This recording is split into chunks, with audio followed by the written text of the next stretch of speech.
Misérables, livre 7, chapitre 9, qui s'intitule « Un lieu où des convictions sont en train de se former ». Il fit un pas, referma machinalement la porte derrière lui et resta debout, considérant ce qu'il voyait.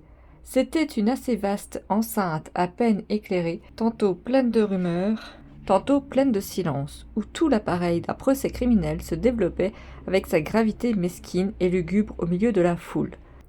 Au bout de la salle, celui où il se trouvait, des juges à l'air distrait, en robe usée, se rongeaient les ongles ou fermant les paupières. À l'autre bout, une foule en haillons, des avocats dans toutes sortes d'attitudes, des soldats au visage honnête et dur, de vieilles boiseries tachées, un plafond sale, des tables couvertes d'une serge plutôt jaune que verte, des portes noircies par les mains, à des clous plantés dans le lambris, des quinquettes, d'estaminets donnant plus de fumée que de clarté. Sur les tables, des chandelles, dans les chandeliers de cuivre, l'obscurité, la laideur, la tristesse, et de tout cela se dégageait une impression austère et auguste, car on y sentait cette grande chose humaine qu'on appelait la loi, et cette grande chose divine qu'on appelait la justice. Personne dans cette foule ne fit attention à lui. Tous les regards convergeaient vers un point unique, un banc de bois adossé à une petite porte, le long de la muraille, à gauche du président. Sur ce banc, que plusieurs chandelles éclairaient, il y avait un homme entre deux gendarmes. Cet homme, c'était l'homme. Il ne le chercha pas, il le vit. Ses yeux allèrent là naturellement, comme s'il avait su d'avance où était cette figure. Il crut se voir lui-même vieilli, non pas sans doute absolument semblable de visage, mais tout pareil d'attitude et d'aspect, avec ses cheveux hérissés, avec cette prunelle fauve et inquiète, avec cette blouse, tel qu'il était le jour où il entrait à Digne, plein de haine et cachant dans son âme ce hideux trésor de pensées affreuses, qu'il avait mis 19 ans à ramasser sur le pavé du bagne. Il se dit avec un frémissement « Mon Dieu, est-ce que je redeviendrai ainsi ?» Cet être paraissait au moins 60 ans. Il avait je ne sais quoi de rude, de stupide et d'effarouché. Au bruit de la porte, on s'était rangé pour lui faire place. Le président avait tourné la tête et comprenant que le personnage qui venait d'entrer était monsieur le maire de Montreuil-sur-Mer, il l'avait salué. L'avocat général qui avait vu M. Madeleine à Montreuil-sur-Mer ou des opérations de son ministère l'avait plus d'une fois appelé, le reconnut et salua également. Lui s'en aperçut à peine, il était en proie à une sorte d'hallucination, il regardait. Des juges, un greffier, des gendarmes et une foule de têtes cruellement curieuses. Il avait déjà vu cela une fois, autrefois, il y avait 27 ans. Ces choses funestes, il le retrouvait. Elle était là, elle remuait, elle existait. Ce n'était plus un effort de sa mémoire, un mirage de sa pensée. C'était de vrais gendarmes et de vrais juges, une vraie foule et de vrais hommes, en chair et en os. C'en était fait. Il voyait reparaître et revivre autour de lui, avec tout ce que la réalité a de formidable, les aspects monstrueux de son passé. Tout cela était béant devant lui. Il en eut horreur, il ferma les yeux et s'écria au plus profond de son âme « Jamais !» Et par un jeu tragique de la destinée qui faisait trembler toutes ses idées et le rendait presque fou, c'était un autre lui-même qui était là, cet homme qu'on jugeait, tous l'appelaient Jean Valjean. Il avait sous les yeux, vision inouïe, une sorte de représentation du moment le plus horrible de sa vie, jouée par son fantôme. Tout y était, c'était le même appareil, la même heure de nuit, presque les mêmes faces de juges, de soldats et de spectateurs. Seulement, au-dessus de la tête du président, il y avait un crucifix, chose qui manquait au tribunal du temps de sa condamnation. Quand on l'avait jugé, Dieu était absent. Une chaise était derrière lui, il s'y laissa tomber, terrifié de l'idée qu'on pouvait le voir. Quand il fut assis, il profita d'une pile de cartons qui était sur le bureau des juges pour dérober son visage à toute la salle. Il pouvait maintenant voir sans être vu. Peu à peu, il se remit, il rentra pleinement dans le sentiment du réel. Il arriva à cette phase de calme où l'on peut écouter. Monsieur Bamatabois était au nombre des jurés. Il chercha Jarvet, mais il ne le vit pas. Le banc des témoins lui était caché par la table du greffier. Et puis, nous venons de le dire, la salle était à peine éclairée. Au moment où il était entré, l'avocat de l'accusé achevait sa plaidoirie. L'attention de tous était excitée au plus haut point. L'affaire durait depuis 3 heures. Cette foule regardait, pliée, peu à peu, sous le poids d'une vraisemblance terrible, un homme, un inconnu, une espèce d'être misérable, profondément stupide ou profondément habile. Cet homme, on le sait déjà, était un vagabond qui avait été trouvé dans un champ. emportant une branche chargée de pommes mûres cassées à un pommier, dans un clos voisin, appelez-le Clos Pierron. Qui était cet homme? Une enquête avait eu lieu, des témoins venaient d'être entendus, il avait été unanime.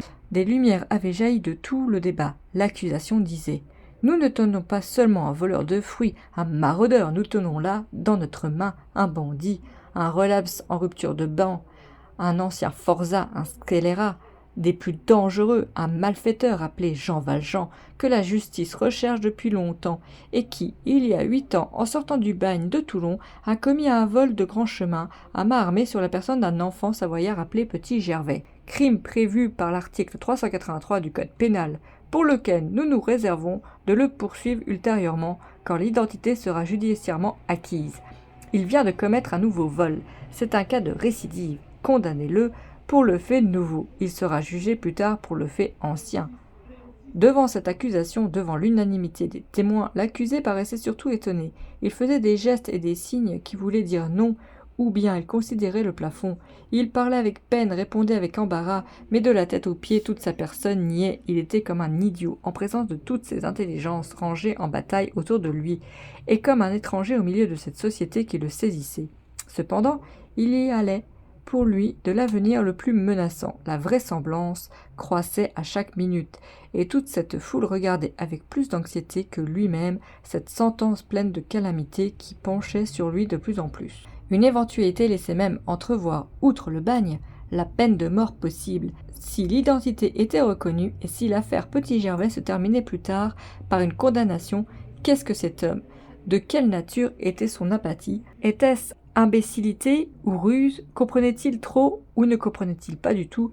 Question qui divisait la foule et semblait partager le jury. Il y avait dans ce procès ce qui effraie et ce qui intrigue. Le drame n'était pas seulement sombre, il était obscur.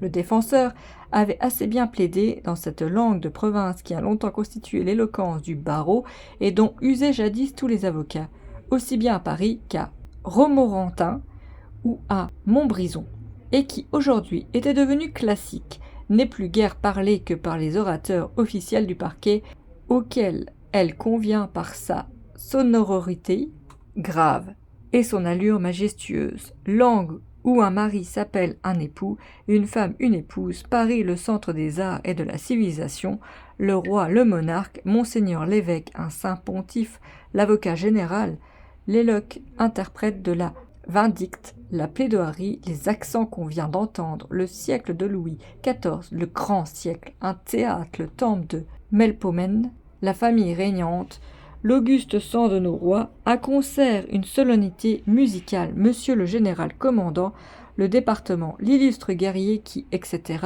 les élèves du séminaire, ses tendres lévites, les erreurs imputées aux journaux, l'imposture qui distille son venin dans les colonnes de ses organes, etc., etc.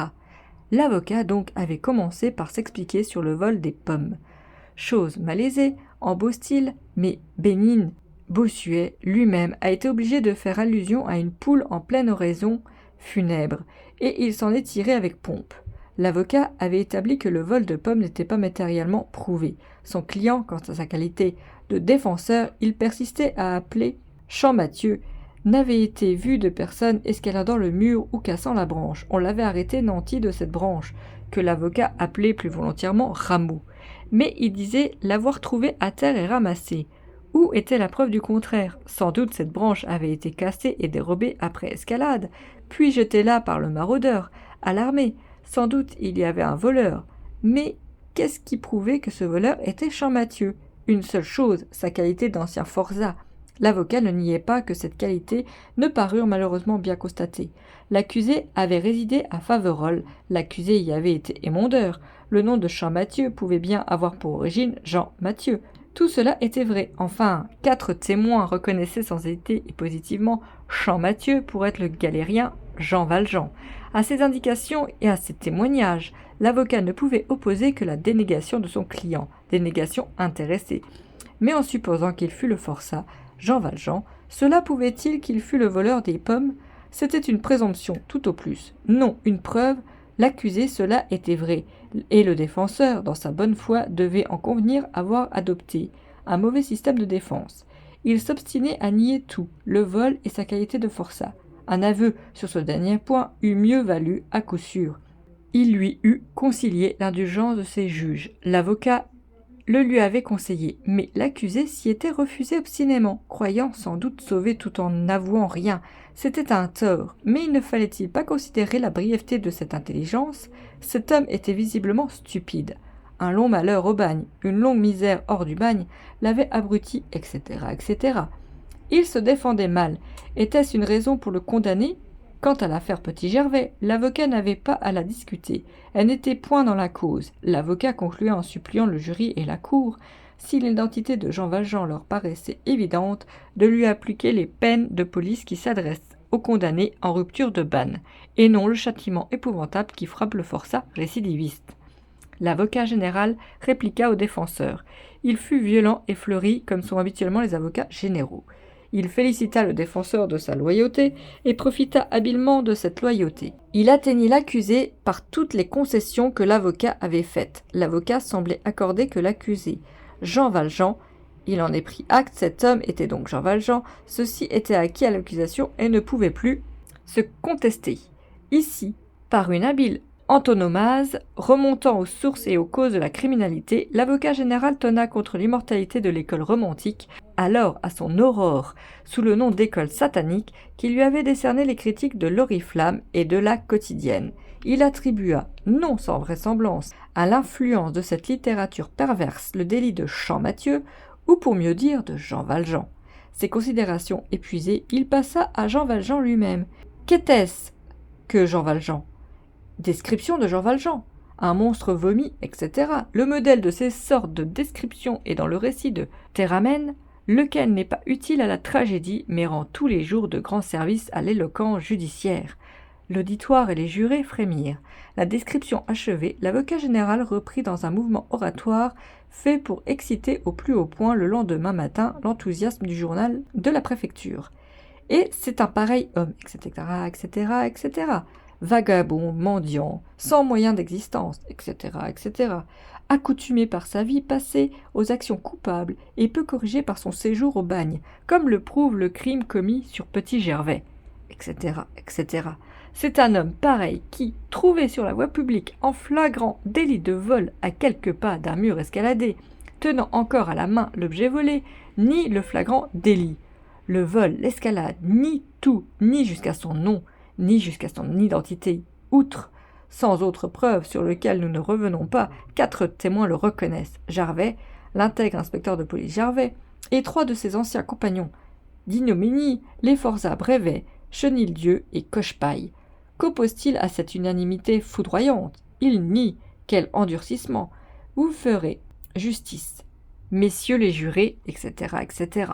Pendant que l'avocat général parlait, l'accusé écoutait, la bouche ouverte avec une sorte d'étonnement où il entrait bien quelques admirations. Il était évident, surpris qu'un homme pût parler comme cela, de temps en temps, aux moments les plus énergiques du réquisitoire, dans ces instants où l'éloquence, qui ne peut se contenir, déborde dans un flux d'épithètes flétrissantes et enveloppe l'accusé comme un orage. Il remuait lentement la tête de droite à gauche et de gauche à droite, sorte de protestation triste et muette dont il se contentait depuis le commencement des débats. 2 ou 3 fois, les spectateurs placés le plus près de lui l'entendirent dire à demi-voix « Voilà ce que c'est de n'avoir pas demandé à monsieur Balou ». L'avocat général fit remarquer au jury cette attitude hébétée, calculée évidemment, qui dénotait non l'imbécilité mais l'adresse, la ruse, l'habitude de tromper la justice et qui mettait dans tout son jour la profonde perversité de cet homme. Il termina en faisant ses réserves pour l'affaire Petit-Gervais et en réclamant une condamnation sévère. C'était pour l'instant, on s'en souvient, les travaux forcés à perpétuité. Le défenseur se leva, commença par complimenter monsieur l'avocat général sur son admirable parole, puis répliqua comme il put, mais il faiblissait, le terrain évidemment se dérobait sous lui. Fin du chapitre 9.